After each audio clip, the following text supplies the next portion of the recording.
Tonight on Connecticut's news station, brazen break-ins. It's happening way too much. Efforts underway across the state to curb the rise in smash and grabs. Plus, hate crime charges, an alleged church vandal accused of targeting the LGBTQ community. And a wild water rescue. The car had gone through the fence and into the river and was submerged up to the windows. Good Samaritans jump into action to save a woman from her sinking car. Plus, bold bears. I have a neighbor who was just walking the trail and a bear attacked her and her dog. An attack renews calls to allow bear hunting in parts of the state. Timing out a few shower chances in the days ahead. Your full forecast coming up. Plus, the wait is over. President Biden officially launches his re-election bid. How Connecticut lawmakers are responding to the announcement. Now at 6, this is Fox 61, Connecticut's news station. Good evening, and thanks for joining us for the Fox 61 News at 6. I'm Jen Bernstein. And I'm Ben Goldman. Some people calling it a Connecticut crime epidemic, a rash of vehicle thefts and break-ins, crimes typically committed by teens. Rocky Hill, the latest community being hit by these smash and grabs, and now residents are saying enough is enough, and they are calling for change. Fox 61's Matt Caron joining us live in Rocky Hill with our story tonight. Matt. Yeah, you know, guys, another day, another community targeted by thieves, and this time in broad daylight. It's happening way too much. Some call it a Connecticut crime epidemic. We spoke to the local police, and they said that they're pretty much running these guys out of town every night. Vehicle thefts and break-ins. They usually go under the cover of darkness, but today they decided to go broad daylight. Thieves in this dark-colored Honda CR-V caught on camera, 7 a.m., checking door handles on these 6 suburban streets. Rocky Hill, of course, the community where just 2 weeks ago, a man was stomped and kicked by car thieves. Well, it's a coordinated effort on our part, I can tell you that much. We are sharing information daily with other police departments, with a regional task force that we have looking into car thefts and car break-ins. A Change.org petition with nearly 500 signatures says juvenile criminals have little fear of punishment from a weakened judicial system. Calling on lawmakers to act, State Senator Matt Lesser represents several greater Hartford communities. It's obviously a huge quality of life issue, but the more that we can, crack down on the market for stolen car parts, I think we can help turn the table on these gangs. Victims told Fox 61, if you think it won't happen to you, think again. We made the mistake of leaving our car door open. They got into my truck, took a few things. We ended up getting a couple of them back, but that same night they hit probably 4 or 5 other houses on the street. Woke up in the morning, our car was gone. Ended up finding it in Hartford like 5 or 6 days later. And Rocky Hill police advise you never to intervene. Even if you witness a theft, you just can never be sure if somebody has a weapon. But the other problem is that police are sometimes also limited in what they can do. State pursuit policies bar them from chasing a stolen vehicle because it's considered too risky for public safety. We're live here in Rocky Hill. Matt Caron, Fox 61, Connecticut's news station. Matt, thank you. A Norwich man turned himself into police on an outstanding warrant this morning. The warrant accusing him of intimidation based on bigotry, burglary, and criminal mischief charges. This after police say he vandalized Our Lady of Lourdes Roman Catholic Church in Gales Ferry back in March. Fox 61's Julia LeBlanc joins us with what we're learning about the suspect. The man accused of vandalizing this church is 33-year-old Madison Barrett of Norwich. Now, more than a month after the incident, you can still see where police say he threw rocks at the windows. They also say they'd known who their suspect was for weeks, but they'd been waiting on one final thing.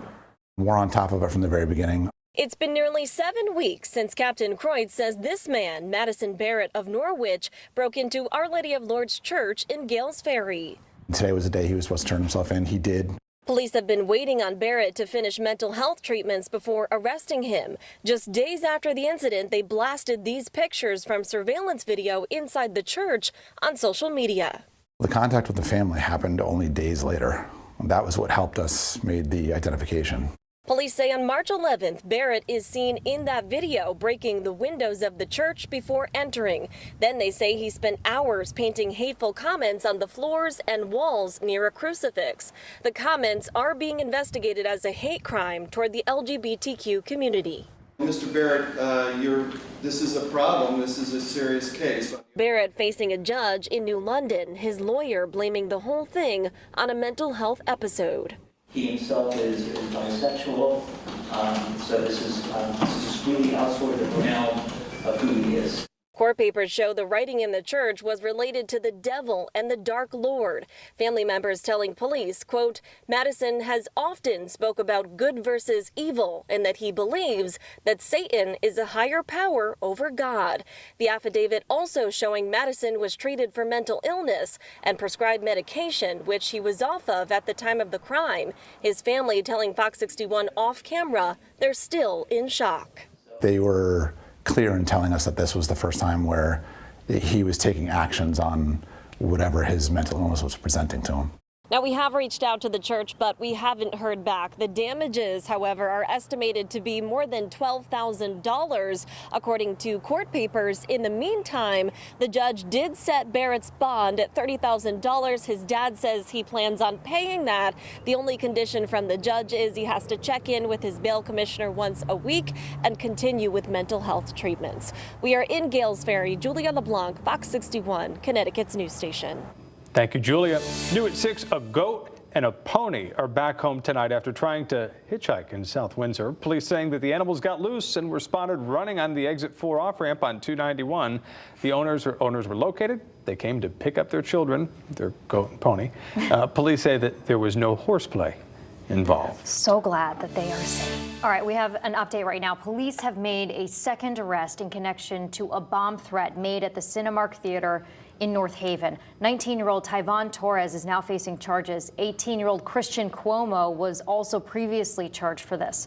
The two are accused of calling the theater back in March, saying multiple bombs would go off at the 9 p.m. Creed 3 showing. Officers immediately got involved, and with their canines, they swept the entire theater. They quickly found out it was a hoax. Well, a bomb threat is under investigation at the Fine Fettle dispensary on the Berlin Turnpike in Newington. Police say the threat was reported yesterday using the business's online ordering system. The building and nearby businesses were evacuated until police determined the area was safe. Newington police say they will increase patrols in the area out of an abundance of caution.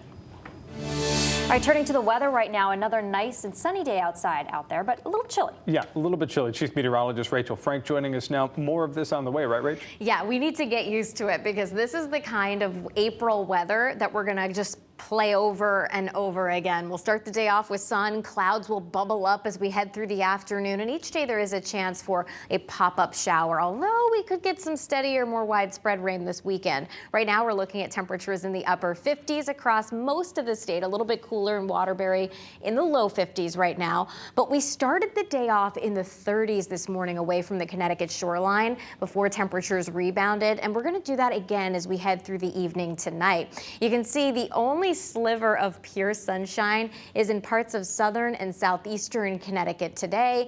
Due to the proximity to Long Island Sound, there's less instability there. Other than a light sprinkle or light shower in spots, that'll be about it as we head through the evening tonight. Overnight lows dipping into the 30s, so again, a frosty start to the day tomorrow. Not for the shoreline, though. The shoreline areas will stay closer to the 40-degree mark. We'll clear those clouds out. It is a bright, sunny start to the day tomorrow, and then we do it all over again. More afternoon clouds and the chance for a shower in spots as we head through the midday and into the afternoon with highs near 60. Again, we do kind of break out of that weather pattern heading into the weekend with more widespread rain. We'll talk about that and how we're still trying to figure out the timing coming up.